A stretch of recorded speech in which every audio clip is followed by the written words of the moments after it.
quite sure that you won't reconsider? We're offering you a small fortune.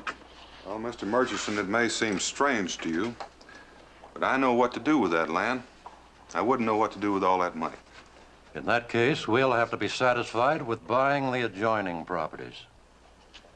Now, you can try that, too. But to be perfectly honest, I'm going to advise every settler in Boonesboro against it. Good day, John.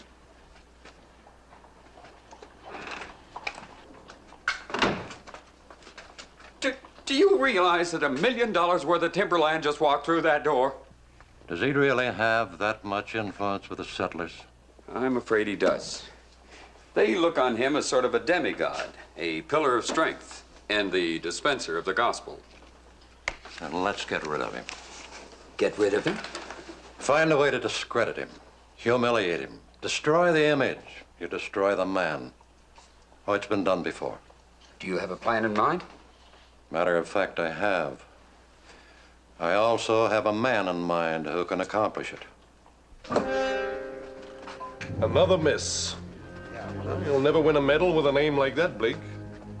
Dots aren't my game.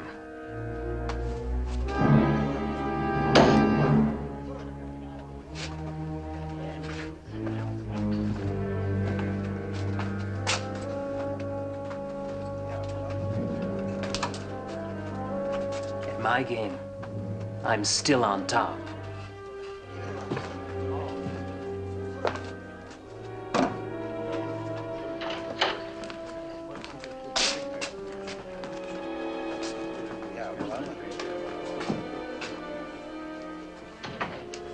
There he is, the big man sitting at the table with his back to the fire. Gentleman Tom Cromwell, former heavyweight champion of the British Empire. And the toast of London. A professional fighter? One of the greatest. According to the records, he's already killed 4 men in the ring with his bare fists, so, I rather imagine he'll be able to face Boone down. Surely you don't think that having Boone defeated in a fight will make him change his mind? Of course not. I merely want him there, in case Boone tries to interfere with what I have in mind. What makes you think he'll cooperate? Reason enough. If he refuses, I can have him sent to prison. Come along. Gentlemen, I'd like to have you meet my partner, Mr. Murchison, Mr. Cromwell, Mr. Blake. I have a job for you two. Oh, and what is it this time? I want you to help me close a land deal. It's a little out of my line, wouldn't you say? I rather think your talents will be equal to the task.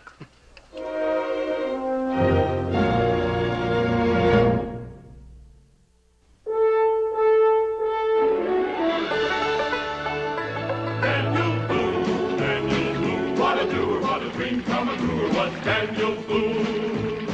From a coonskin cap on the top of old Dan to the heel of his rawhide shoe, the rippin'est, roarin'est, fightin'est man the frontier ever knew. Daniel Boone was a man, yes, a big man, and he fought for America to make all Americans free. What a Boone, what a doer, what a dream come true was he.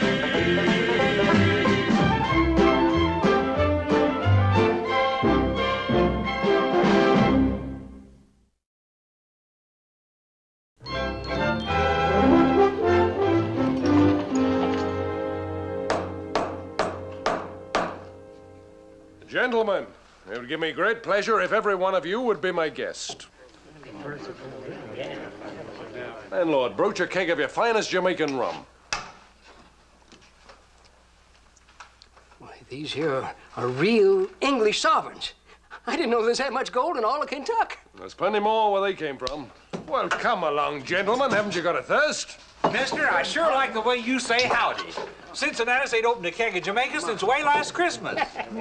Enjoy yourself, friend. Thank you, sir. Your health. You suppose any of these is Boone? Well, not by the description I have. Well, you plan on staying around here long, mister? Well, it all depends. If I like the look of things, I might open a branch of my business here. Well, what kind of business you in?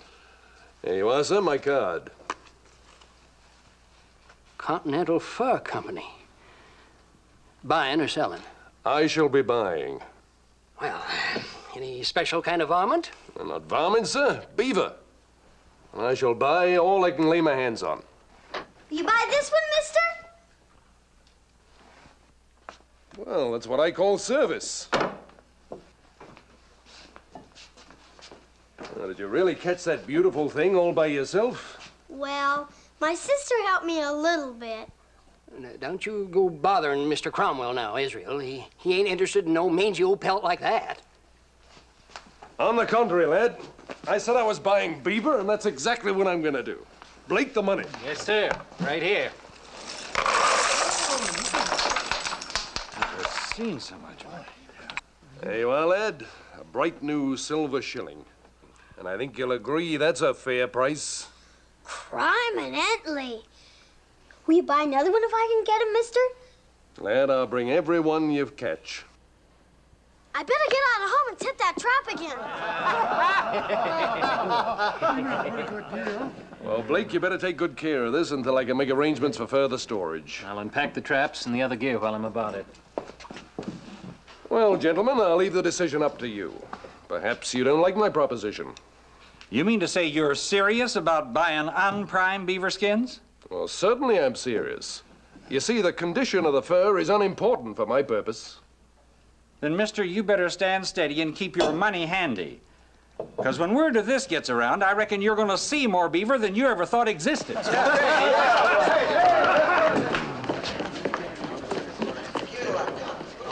Hey, and fellas, if you run out of traps, I'll furnish all you need. You, sure you know what you're doing, mister? Oh, yes, you can depend on that.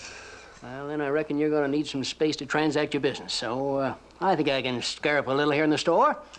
It appears that you're being very generous. Yeah, you know, I ain't being generous, just being practical. Having a little liquor handy when them folks come to getting paid off ain't gonna hurt my business none. And it seems we've made ourselves a business arrangement. Well, then let's drink on it.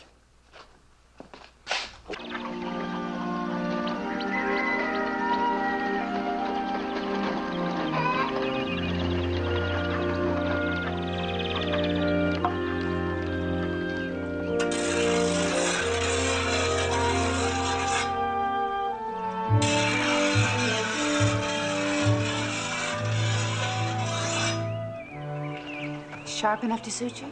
Oh, I reckon we got the job done. Dan? Oh, This is Ann Denning, Mrs. Hastings' niece. She's visiting from Philadelphia. I've been showing her the valley. pleased to know you, ma'am. Pleasure's mine. I've heard so much about you, Mr. Boone. Will you be staying with us long? Oh, it's so beautiful, I may never leave. I think autumn's my favorite season. Oh, and mine. It's hard to believe it's harvest time again. This year's gone so fast. Well, it's been a good year. Does a man's heart good to see a stand of grain like that. Best crop we ever made. One good thing about it, it'll keep you home until the harvest is done.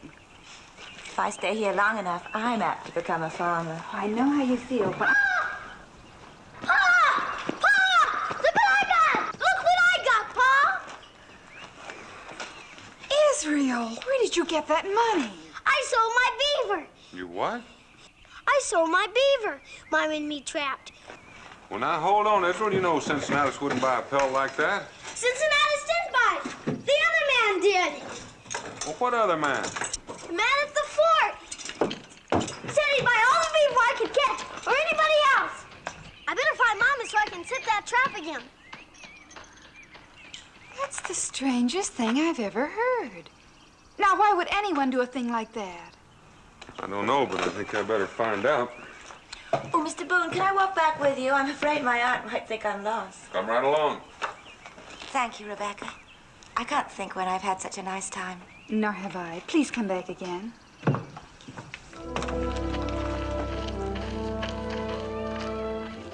Oh, Dan, don't forget my knit bobbin.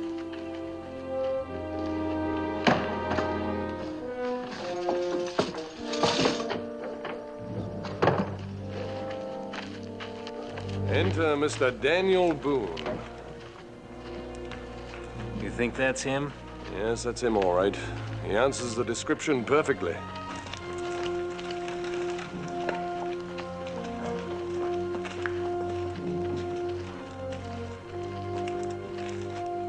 You know those men?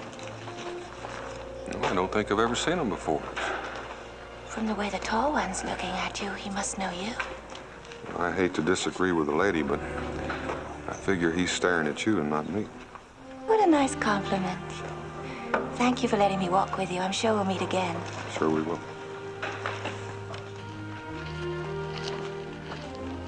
Don't forget your wife's knit bobbin.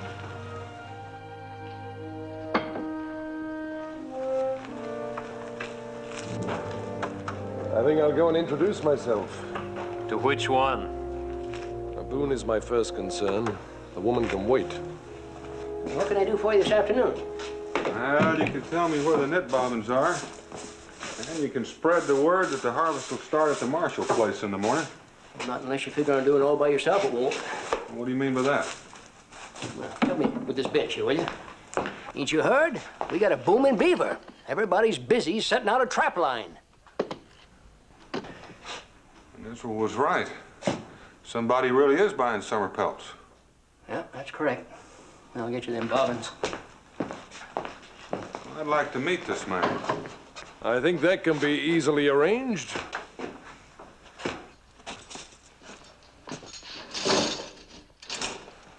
My name's Cromwell, Thomas Cromwell. I take it you're Boone. I've heard quite a lot about you. Well, I've heard a lot of things about you, too. Yes, news does travel fast, doesn't it? Would you care to join me for a drink? I understand you're buying beaver skins. That's correct. $1 apiece, in case you're interested. Well, I'm not interested, Mr. Cromwell. But you might say I'm curious. Well, any questions you may have, I'd be only too pleased to answer them. Well, now, you know as well as I do that those skins are worthless this time of year. Yes, but not for my purposes. Well, what are your purposes, Mr. Cromwell? The skin is no good for leather, and the fur is bad. Then let's just say it's a gesture of goodwill. If I employ these people now, they'll trap again for me in the fall instead of a competitor. And by fall, there won't be any beaver left to trap. For that, I have no answer.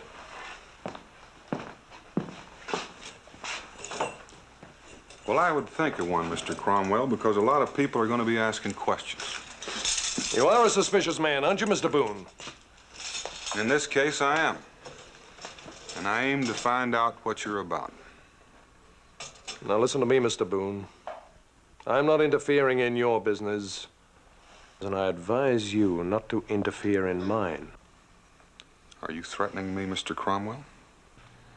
I'd prefer to call it a warning.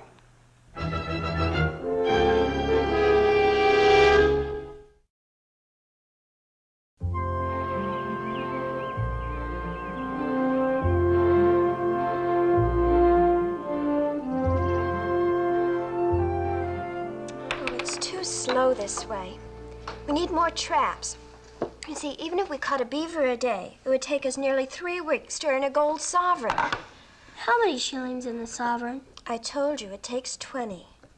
Well, if we had 2 traps, we could earn 20 shillings. In 10 days. And if we had 20 traps, oh, don't you see? We need more traps. Hey, that Mr. Cromwell has a whole bunch of traps. And he said he'd let anybody use them who wanted to. Mima, Israel, haven't you finished your breakfast yet? Israel Boone, you haven't even started. You know how many shillings are in a sovereign, Ma? Yes, and I know how much porridge there ought to be in your stomach. Ma! This goes right here, and here it stays until that bowl is empty, young man. And as for you... Oh, I'm all finished, Ma. Oh, that's better. Maybe we can get some chores done around here this morning. Around here? Were you thinking of going to work for some other family? No, it's just a... Well, I thought maybe you needed something from the store. Oh. Well, your father did forget that knit bobbin I asked him to pick up for me yesterday. Oh, we'll go pick it up for you this morning. We? Israel and me. Oh, the 2 of you for one little knit bobbin. Well, we mustn't ask that Mr. Cromwell. Ow! We're supposed to be eating your porridge, remember? We don't have to break my shin bone. What is between you two? You you've been absolutely moony ever since... Oh, Mr. Cromwell. You were thinking of borrowing some more traps from him so you could go into the fur business, is that it? Well, we didn't figure on setting up at a business exactly. It's just in our spare time, kind of.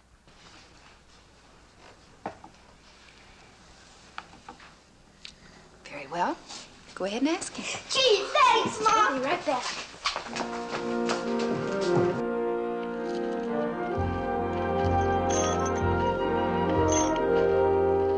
Another few weeks and we'll be finished here. I wonder what they're going to do with all those filthy pelts once we leave. I just hope we get a good head start before they find out what's been happening. Oh, don't fear, we'll have a good enough lead. I'll tell them we're going into Salem to make a deal on the fur. They're gullible enough to believe in that. Unless Boone gets wise. Oh, I'll take care of Mr. Boone. If you don't, I will.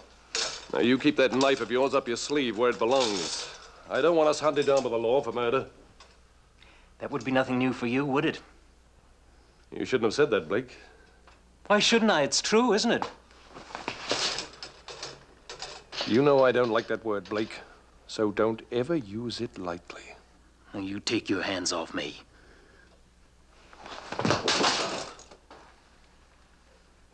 I don't like to be pushed around either. You remember that. Mr. Cromwell, you remember me. Well, of course I remember you, lad. Well, have you brought me another beaver? Well, that's what we came to see you about, Mr. Cromwell. Now, don't tell me you're the sister that helps this young fellow with his trapping. Yes, sir. I'm Jemima. Well, this is a pleasure. Well, come on, lad. How about the beaver? Well, the problem is we only got one trap. And we figured if we had more, we can make money faster. Well, that's pretty good figuring, lad. But tell me, how many traps do you think you're going to need? Do you think 5 would be too many? That would give us 6 altogether. Well, that sounds pretty reasonable to me. We'll take real good care of them. I'm sure you will. Here you are, lad. I'll just give your name to Mr. Blake there, and he'll enter it into the ledger and keep our record straight. Israel Boone. Any relation to Daniel Boone? He's my pa. He's her pa, too. What are you laughing about? Well, excuse me, miss. I just thought of something funny. I think we better be going, Israel. Or I'll take half of it. Goodbye. Oh, I almost forgot to thank you. Good luck to both of you. Boone's own kids. I wonder what he thinks about that. I doubt if he's even aware of it. They've been telling me that he's been gone for the past 2 days trying to recruit men for the harvest. Excuse me.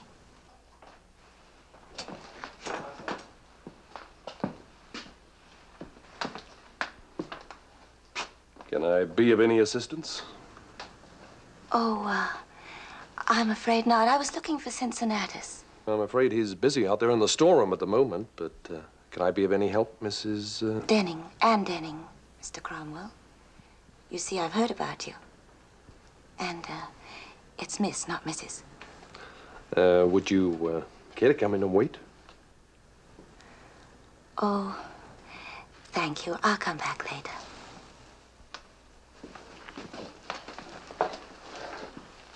Forget about it, Tom. Whatever it is you're thinking about, Mr. Hamer wouldn't like it. Well, fortunately, Mr. Hamer isn't here. Mr. Hamer isn't as far away as you may think. We're meeting him tonight.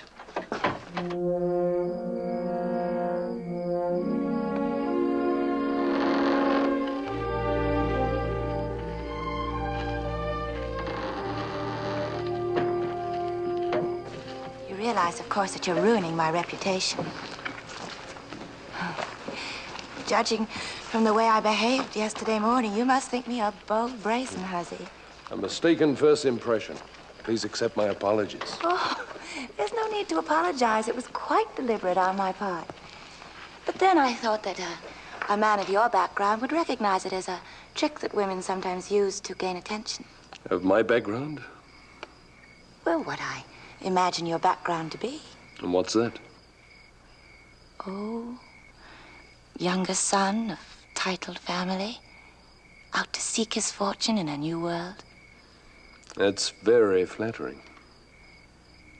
And I'm wrong. And you're not what you seem to be.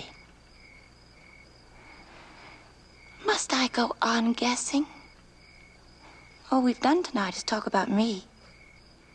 That's because I wanted to know more about you. And I want to know more about you. And so, now it's your turn to do the talking. If you knew everything about me, perhaps you wouldn't want to see me again. That's not true. How do you know it isn't? Call it woman's intuition. A highly overrated way of forming an opinion. What are you trying to do? Make me think terrible things about you? I was just trying to make you curious enough to want to see me again, that's all. Well, you've succeeded in that. And I really must go. Tomorrow, then? You can come for supper if you like. There's nothing I'd like better. Good night, Anne. Good night.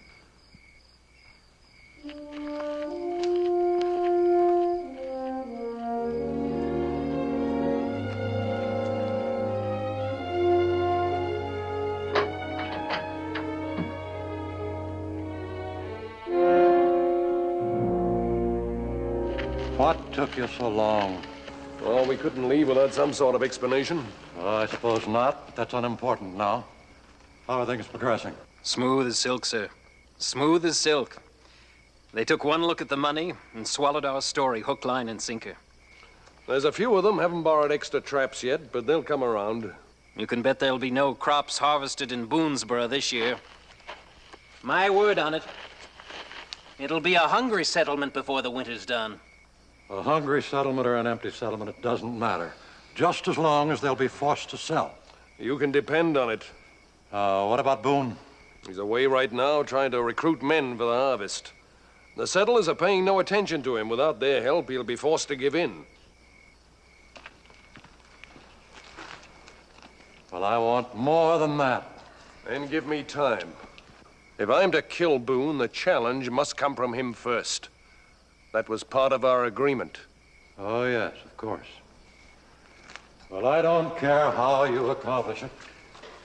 I just want Boone dead.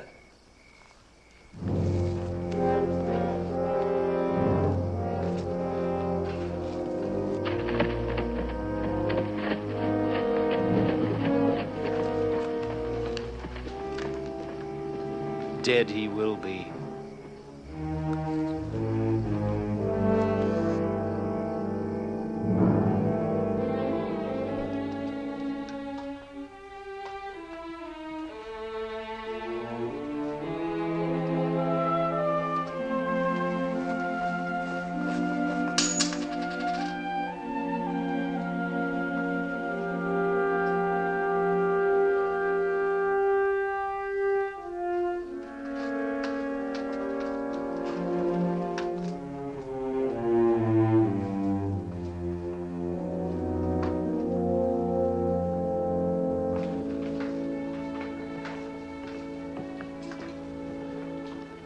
You look awfully tired, dear.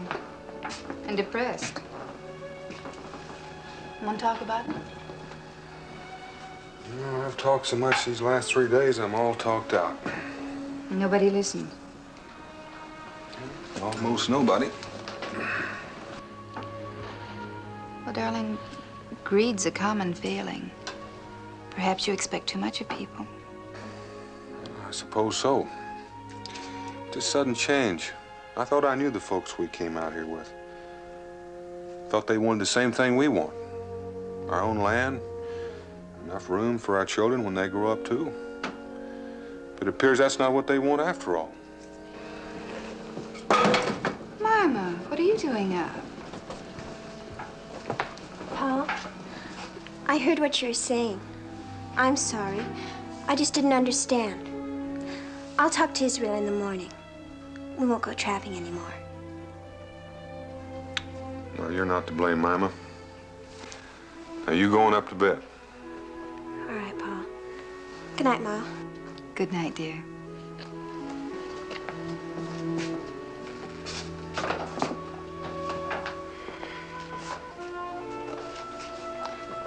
Oh, a man just can't sit around and brood with a family like that.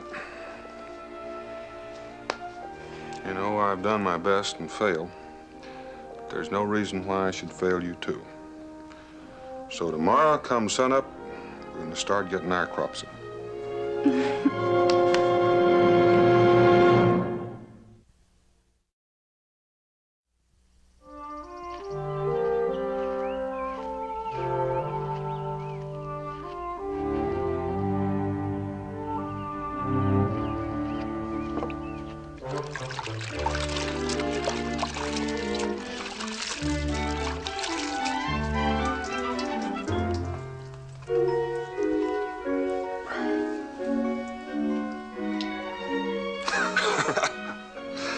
Bingo! What are you doing here? Why aren't you out trapping like all the rest? I thought you might need some help with the harvesting. Word gets around. Yes, even the Cherokee are beginning to talk. They say there's a madness in Boonesboro. They watch the white man wading the streams from dawn till dusk, trapping for furs that are not yet in their prime. While at home, they let the crops grow rank in the fields. A whole summer's labor wasted. They're right about that. You have tried to stop them, Daniel. Well, talking doesn't do much good when somebody else cries goal. Do you have another one of these? Well, now, don't tell me they taught you to use a scythe at Oxford. Well, it wasn't on the regular curriculum, but I learned quickly. Well, now, if you're serious, I reckon Cincinnatus has a few to spare. Nobody else is using them around here. Becky? Yes? Gonna go at the fort and pick up another scythe. Mingo's gonna help with the crops. Be back soon. We'll be ready.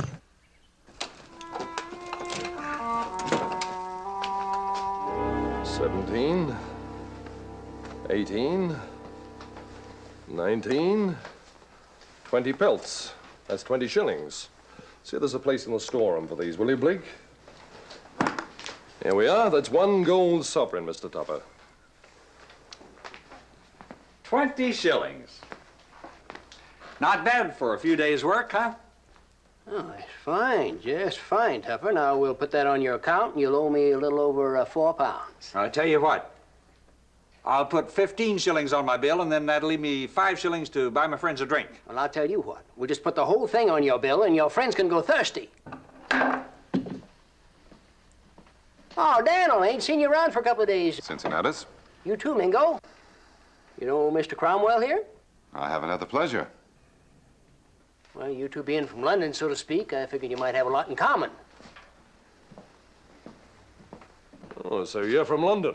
I grew up there. Well, I hardly expected to meet a Londoner out here. Especially one who looks so little like a Londoner. Yes, you would look a little odd promenading in Berkeley Square, to say the least.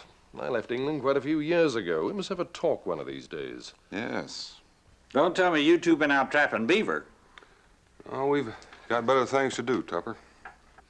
Yes, Mr. Boone doesn't share the general enthusiasm over making money, although his children seem to take a different view. Well, you can't blame them too much.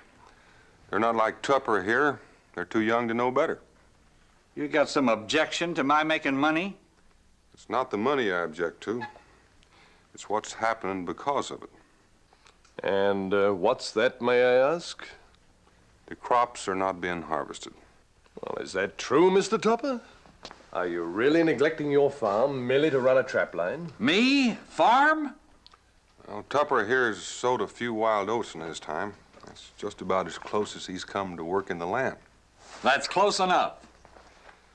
That's not true of the others. They put in a lot of time and work on their crops. They're the ones I feel sorry for. Well, you sound like there's some kind of a disaster, Daniel. What else would you call it? Well, I know, but it ain't that bad. Well, it will be. Unless you plan on hauling provisions down the wilderness road in the dead of winter. Now, Daniel, you know that road is not passable in winter? I have an idea Mr. Cromwell knows it, too. You are implying, I take it, that I am making a deliberate attempt to starve out this settlement. I am. Now, why would I want to do a thing like that? I haven't figured that part out yet. And when you have, what do you intend to do about it? I don't know. Cincinnatus, I need 2 hand sickles and a scythe. Well, come on out the store room and see what I can do for you.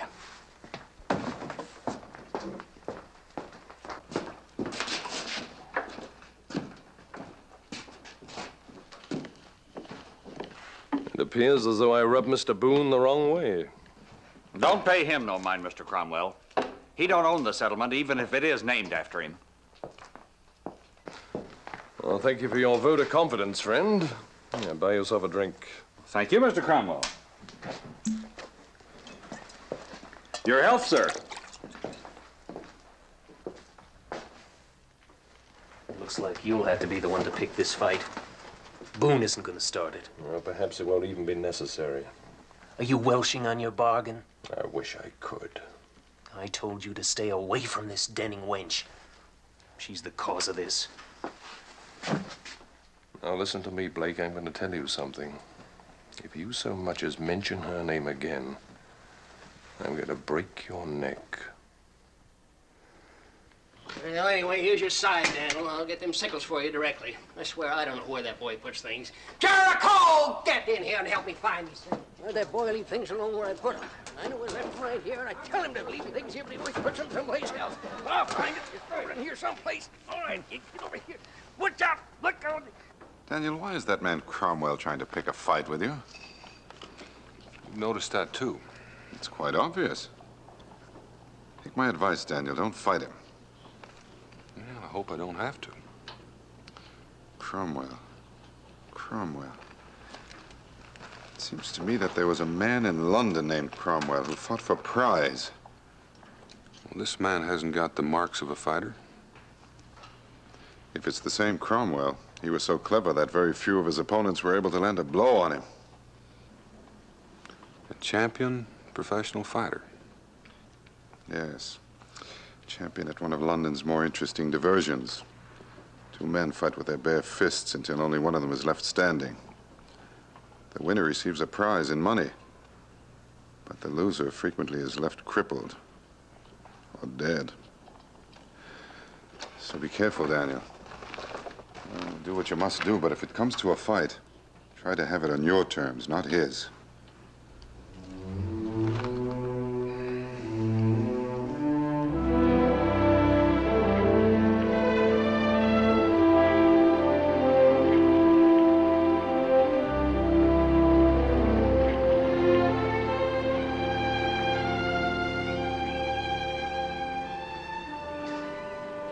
It's beautiful, isn't it? You come here often, Anne? No, not often. It's a sort of local trysting place. Well, reserved for courting. Except no one courts. They're too busy trying to keep body and soul together. And our being here would seem to indicate intention on my part. Or on mine. Don't forget, I brought you here. I wish it could be true. Is it so improbable?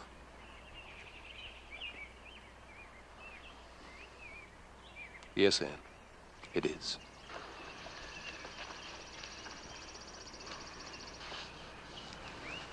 I didn't mean to pry. It's just that I'm interested in you. Interested in what? My way of speech? My manners? My noble bearing? Please don't mock me. I'm not mocking you, Anne. If anything, I'm mocking myself. I wasn't born to the nobility. I was born in the gutter in the slums of London. Oh, you've never seen them, Anne, so I can't describe the poverty, the cruelty, the filth. Go on. You either fought to stay alive or you died. No one seemed to care a great deal, one way or the other. I was one of those who fought, and when I grew old enough, I made it my profession. I also gave private instruction to the wealthy. I taught them how to use their bare fists, and they taught me how to behave like a gentleman.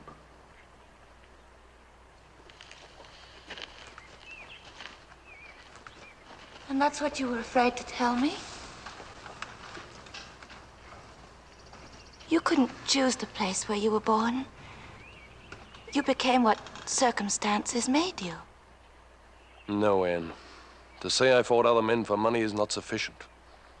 Because every time I met an opponent, I had one idea in mind. And that was to destroy him completely and ruthlessly. Well, is that what circumstances made me? Take a look at these hands. 4 people have died as a result of the beatings I gave them. Take a good look at the man. They're the hands of a murderer.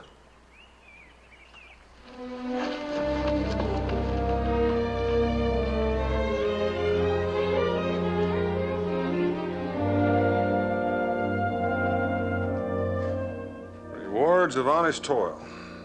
I told you I wasn't cut out to be a farmer. Oh, maybe not, but you put on a pretty good imitation of one today. I'll get some grease and bandages for those blisters. Daniel! Daniel! You'd better come with me, Daniel. Your woodlot is on fire.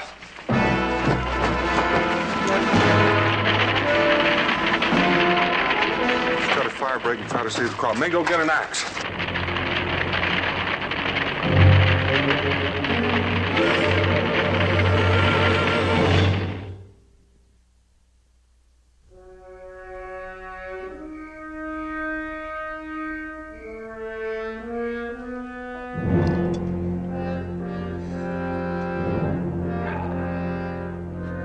Fill it up. It's against my best interest, Mr. Cromwell, but don't you think you've had about enough? I'll be the judge of that. Well, it's your headache, not mine.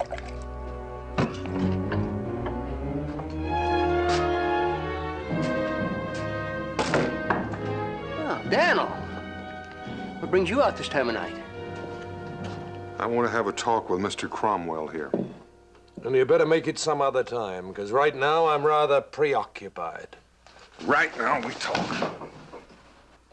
Don't ever lay your hands on me again. Daniel, whatever in the world got into you? Somebody tried to burn me out tonight. What do you know about it? Burn you out? That's what I said. In that case, I'll excuse your lack of good manners. I said, what do you know about it? I might be a great many things, Boone. But an arsonist, I'm not. That's right, Daniel. He couldn't have done it. He's been here drinking ever since late afternoon.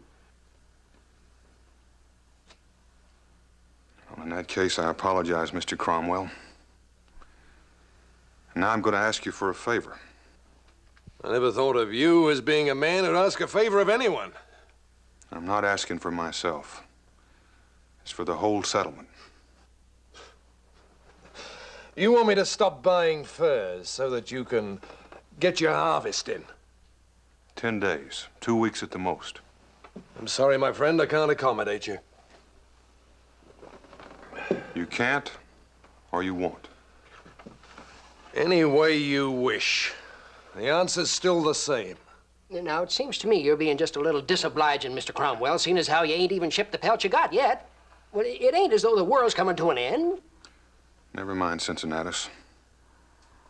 I asked and I got my answer. I never thought of you as being a man who'd give up so easily, Boone. I'm not giving up, Mr. Cromwell. I'm just through asking.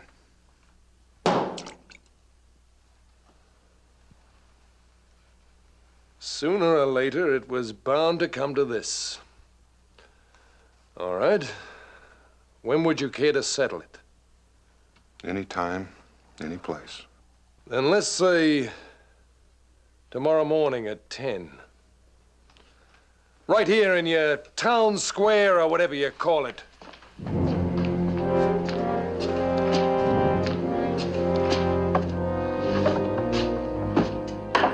Well, he seems all powerful sure of himself, doesn't he, Daniel?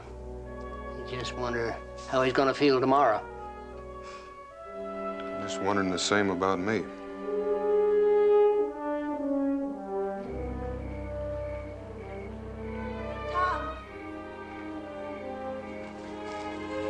Tom, I thought I might find you here.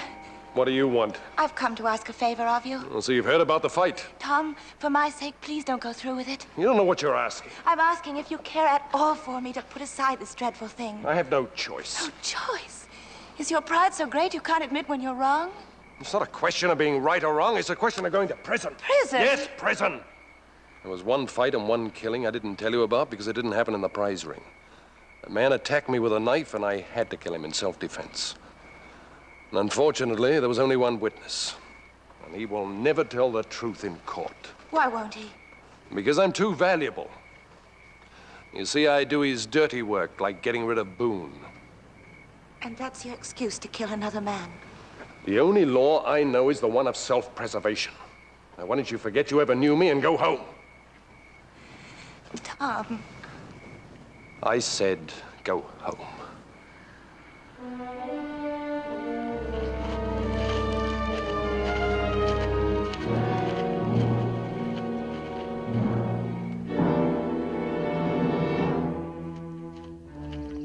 Ann Denning. What would she be doing out here this early in the morning?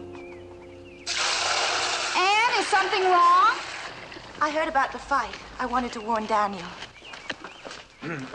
Becky, maybe you'd better get the breakfast on. What fight? And what is it you don't want me to know? You mean you didn't know? It's all over the valley. I thought... Oh, I am sorry, Daniel. Don't fret. I was going to tell you after. Well, that's just fine. So I think you better tell me now.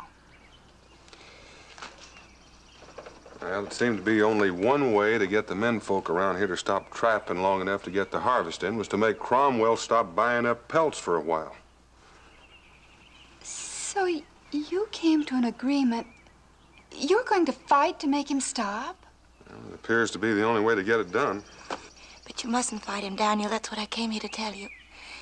He isn't an ordinary man. Becky, I sure would like to have some breakfast before I go to the fort. Not until I know what this is all about. All right, Ann. He used to fight for prize in England. Is that what you wanted to tell me? It's more than that.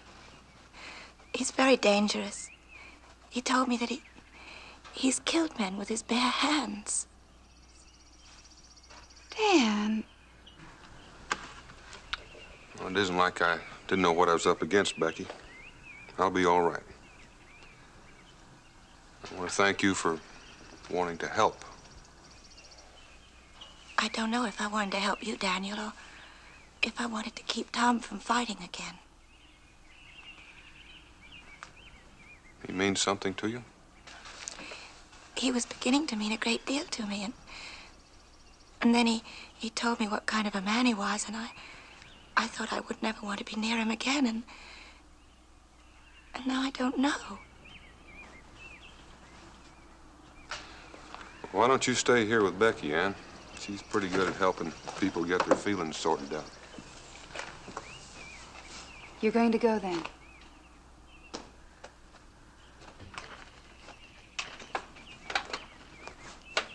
I'm going, Becky.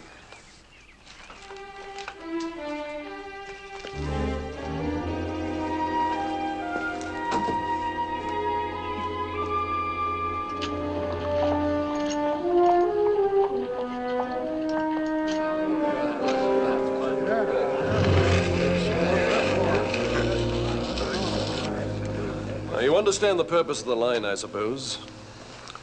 One of us is down. We both have to toe the line again before we start fighting.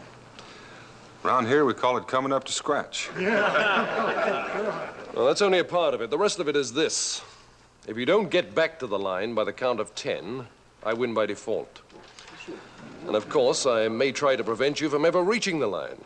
By fair means or foul, huh? Fair will be sufficient. Naturally, the same rules apply should you be able to knock me down. Whoever would think it might come out that way. I expect that he'll be very fast with his hands. And he'll know more about wrestling than both of us put together. You see, in the type of fighting that he's used to, it is permissible to use wrestling holds and also to kick a downed opponent while he's trying to rise. So if you do try to get up, make sure that you can do it quickly. Presuming, of course, that he's able to knock you down in the first place. Well, thanks for that. I was beginning to think it wasn't a question of if I get beat, just how bad. Are you ready, Mr. Boone?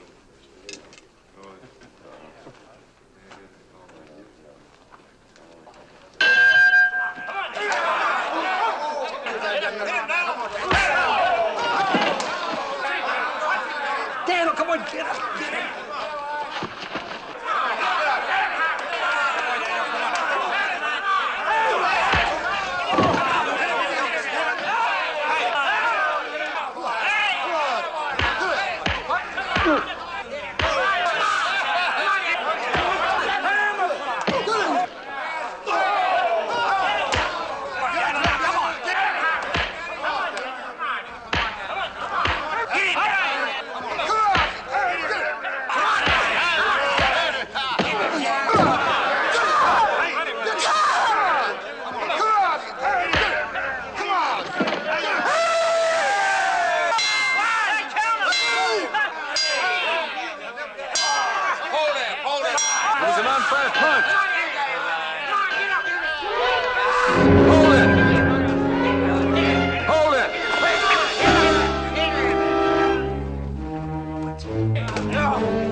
You told me this man Hamer could clear you if he told the truth. Yes, I did. I just might be going along to Salem with you. Hiring a man to commit murder is a serious offense. If I agreed not to press charges, perhaps Hamer and I could come to some arrangement. Oh, you don't owe me that. We owe you a great deal more than that. After all, that knife was meant for Dan. Well, thank you both. You're more than generous. Ann? Let me know when you're going to leave for Salem.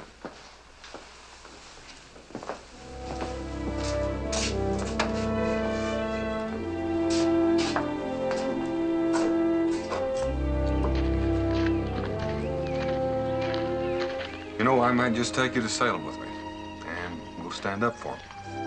You know, I might just take you up on that.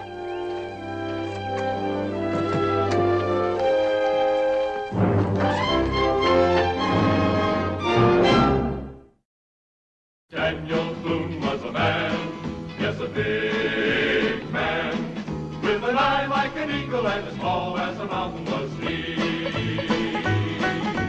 Daniel Boone was a man, yes, a big man. He was brave, he was fearless, and as tough as a mighty oak tree. From the coonskin cap on the top of old Dan to the heel of his rawhide shoe, the ripping